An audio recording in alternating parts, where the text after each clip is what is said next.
अस्सलाम वालेकुम एवरीवन। उम्मीद है आप सब लोग खैरियत से होंगे। आज आपके लिए भिंडी गोश्त की बहुत ही मज़ेदार रेसिपी लाए हैं। तो चलें देखते हैं भिंडी गोश्त किस तरह से तैयार होगा।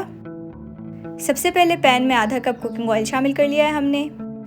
उसमें आधा किलो भिंडी ऐड कर ली है। भिंडी को मिक्स कर लेंगे और 7 से 8 मिनट के लिए हम इसको स्टर फ्राई कर लेंगे। फ्लेम हमने मीडियम रखा है और 7 से 8 मिनट के बाद जब भिंडी तैयार हो गई है तो हम इसको ऑयल से निकाल लेंगे।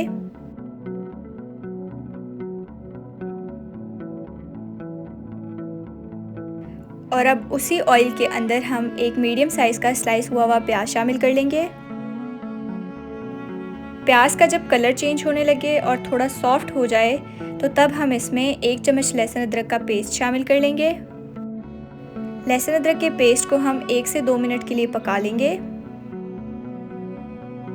अब इसमें 250 ग्राम चिकन शामिल कर लेंगे और चिकन को पका लेंगे जब तक उसका कलर ना चेंज हो जाए।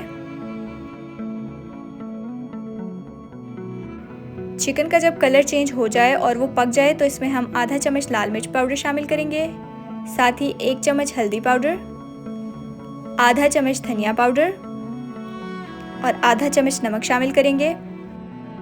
सब मसालों को 1 मिनट के लिए हम चिकन के साथ फ्राई कर लेंगे और साथ ही 3 से 4 चम्मच पानी ऐड कर लेंगे। इसको 2-3 मिनट के लिए पका के हम एक मीडियम साइज़ का टमाटर शामिल करेंगे।